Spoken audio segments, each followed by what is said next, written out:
Hand position and its influence on the intonation and efficiency of the instrument.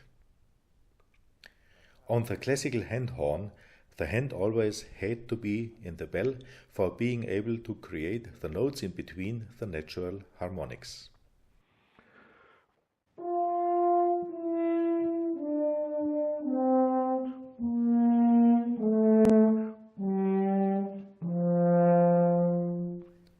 Since most humans are right-handed, the right hand was put into the bell. The left one on a natural horn has nothing to do but holding the horn.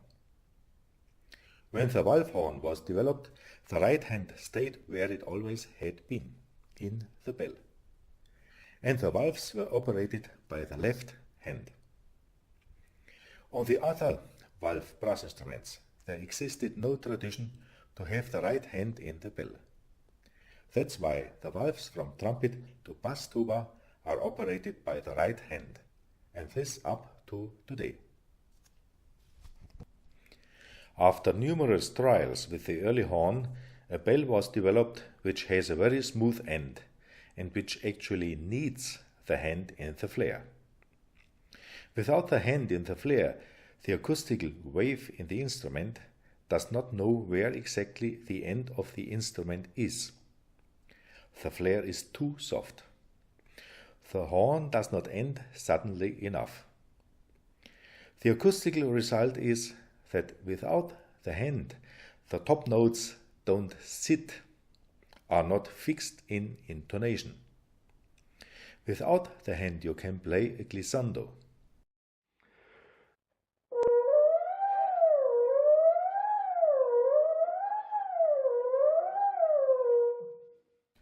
Also, there is no center in the high register. With the hand in the bell, suddenly the notes are stable, the glissando changes to separate notes, and we have a well-centered sound.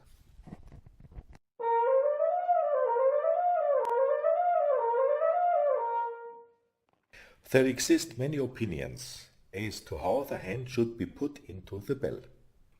Everybody knows that you can destroy the sound by the hand position if you cover too much. This I don't need to explain. I would like to introduce you to a hand position today which allows the sound to develop to its maximum, which makes the high register more secure, and with which you can correct the intonation quickly and easily. Of course, with every horn it's necessary to do fine corrections of the intonation. In general, you can say the shorter the horn, the more important the correct hand position is. A low F horn will forgive you more for a bad or lazy hand position. On the B-flat horn, the hand in the bell is becoming already an important factor for the efficiency of the top register. On a short F alto or E flat alto horn, a lazy hand position will not work at all. Many pure double horn players who never use a short horn have got used to a hand position like this.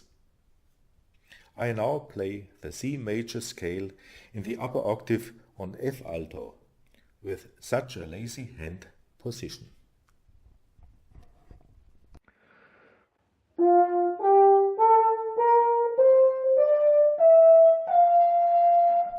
The high register is clearly flat. On the B-flat horn, however, it still works more or less.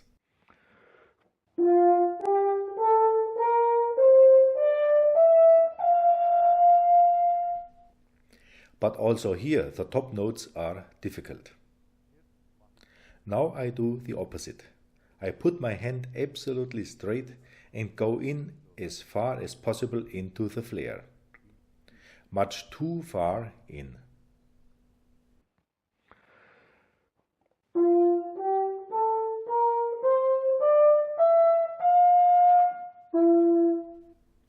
This is no octave anymore. The octave is too wide. The middle register gets flatter, the high register sharper. So there must be a hand position in between which helps the intonation, and I'll demonstrate it.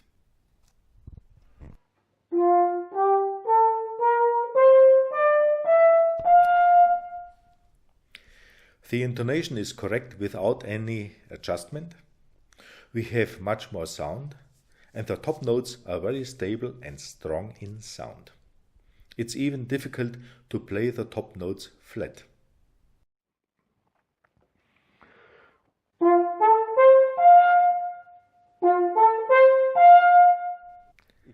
I can show this efficient hand position in this drawing.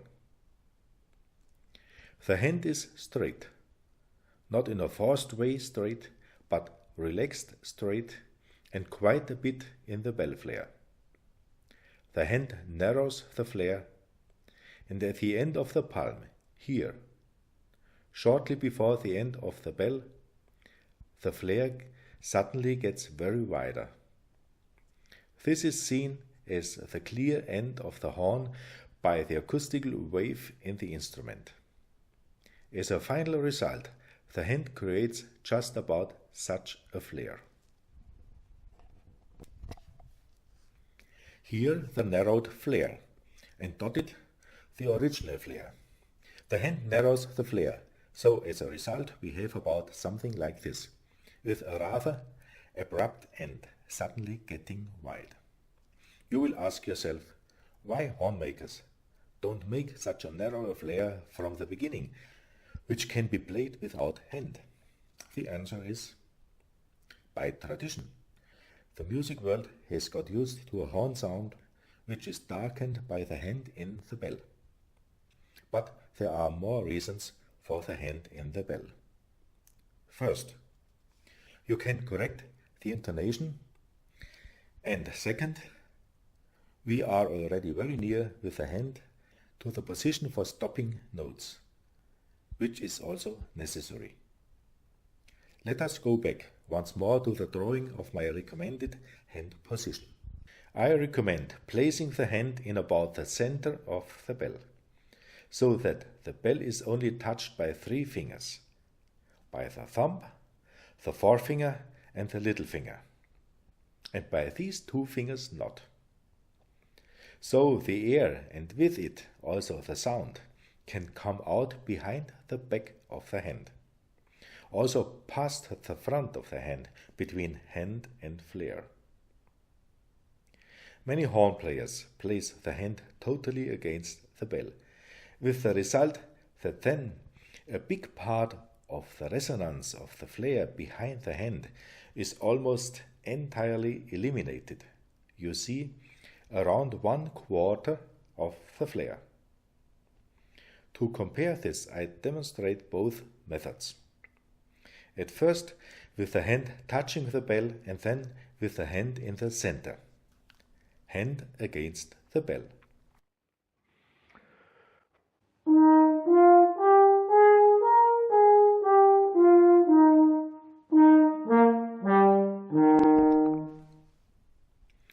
And now with the hand in the center.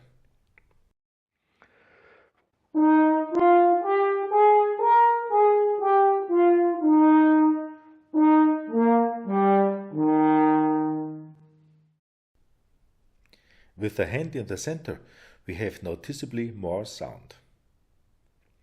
With the back of the hand against the bell, we have a sound reduction.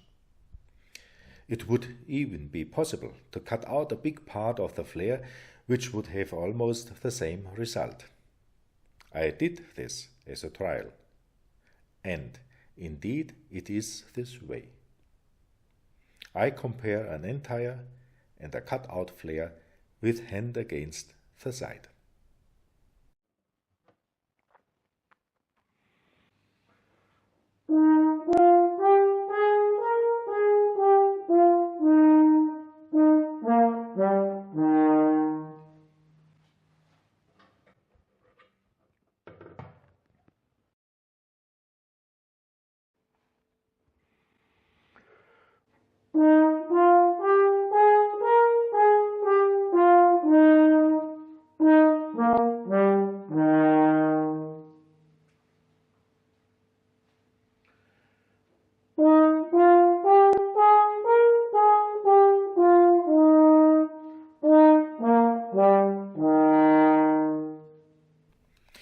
amazingly little difference.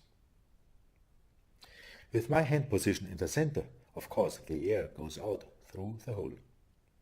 The flare is not working anymore. The basic pitch gets higher, the sound gets thinner and brighter. The instrument ends in the area of the hole, similar to the horn without the flare.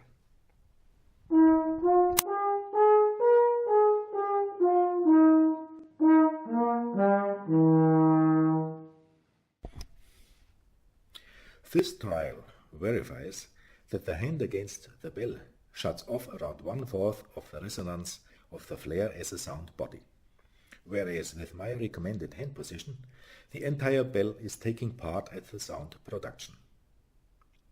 The hand indeed should be rather far in, but well straightened.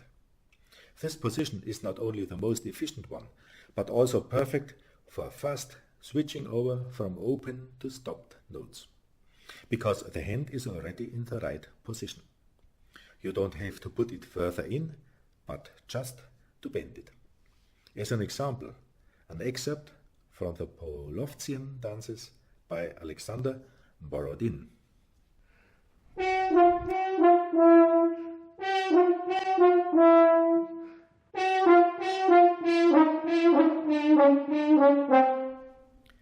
So, with this hand position, you can switch forth and back very nimbly between open and stopped notes. But this hand position in the center of the flare also enables a super trick.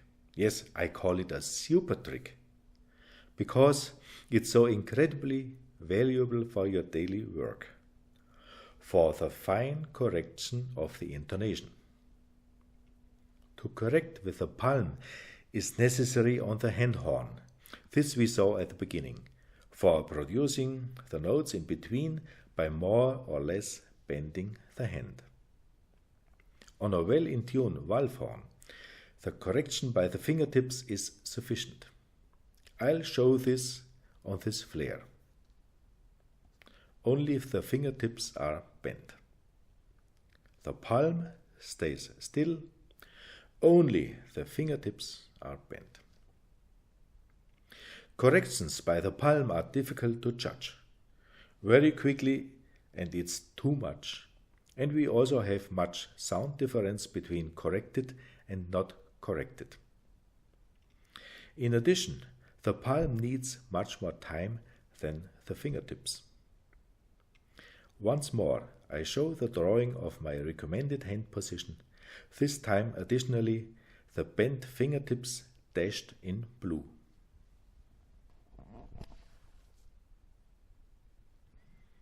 Correcting with the fingertips is absolutely sufficient on a well-in-tune valve horn.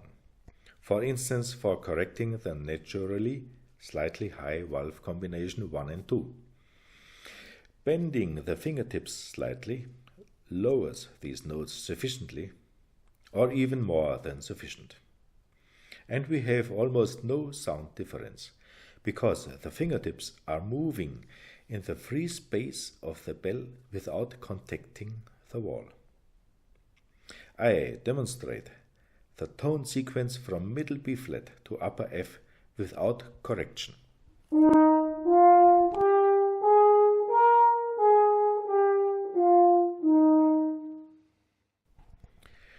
The D is naturally a little high, not much, but audible.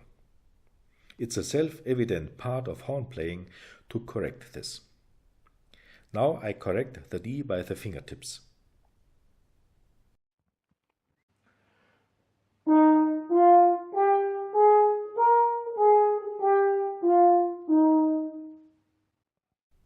The D is in tune and sounds quite normal, does not sound corrected.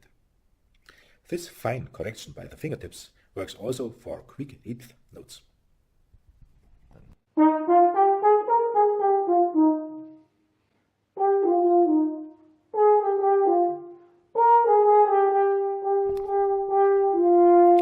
To get used to this kind of correcting, I call a super trick.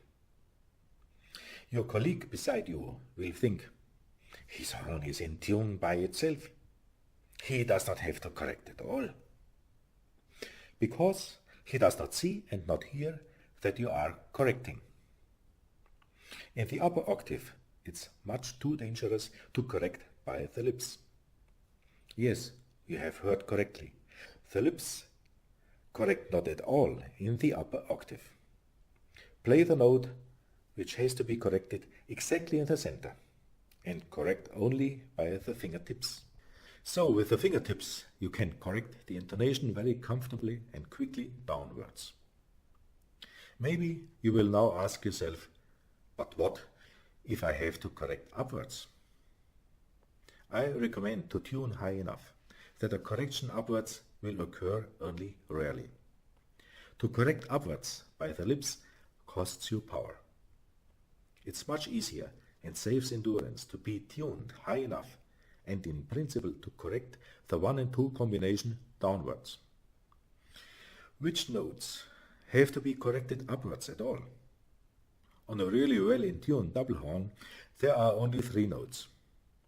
First, the middle G is a natural major third of the first valve.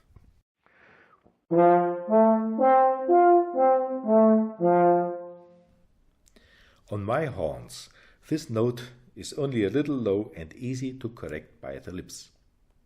In the middle range, correcting by the lips is not dangerous. Second, the high A open is 10th harmonic.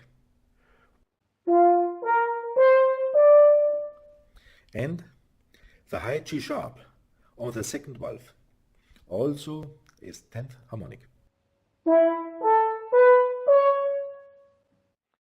On only very few valve horns are these 10th harmonics usable as a natural major third. On my horns, however, very easily. With some skill they are even wonderful notes. The trick is to tune a very little higher, or to tune high enough, to straighten the hand even a little more and to go in a tiny bit further. You have heard correctly. To go in a tiny bit further. The higher register gets higher if you go in further with a straight hand and not lower. Depending on the key, for instance in D major, you may pull out the first valve slide a little more in order to get the middle A and the D a little lower. As an example for using the open A, now Schubert's 5th Symphony.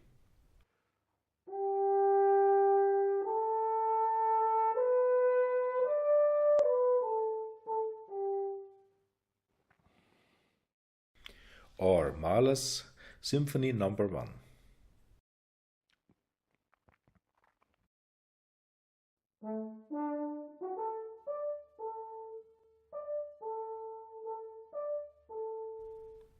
Depending on the key, it can also be useful to pull out the third valve slide in order to get the middle A flat and the D flat lower, and then to be able to use the high A flat as 10th harmonic in a wonderful way.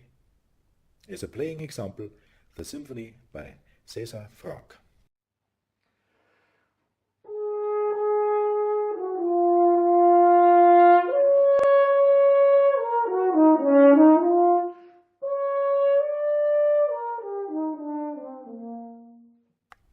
Automatically, we have now slipped into the related subject, intonation and correcting by hand.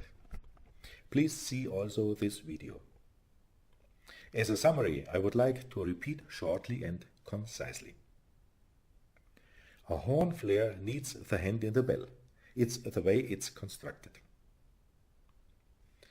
The correct hand position in the center of the tube, straight but definitely put into the bell a bit, has the following advantages for you. First, clear and efficient top notes, which are always high enough. Second, quick changing between open and stopped notes. Third, generally more sound. Fourth, nimble and secure fine corrections with the fingertips without any considerable changes in sound. Allow me, as a so-called anchor, to show a trick for an unbelievably easy sounding pianissimo in the high register. I go further in clearly more with a straight hand than for normal use. By this, the horn gets generally softer, and the top notes are even more stable. As an example, the flageolet part from Monty's Czardas.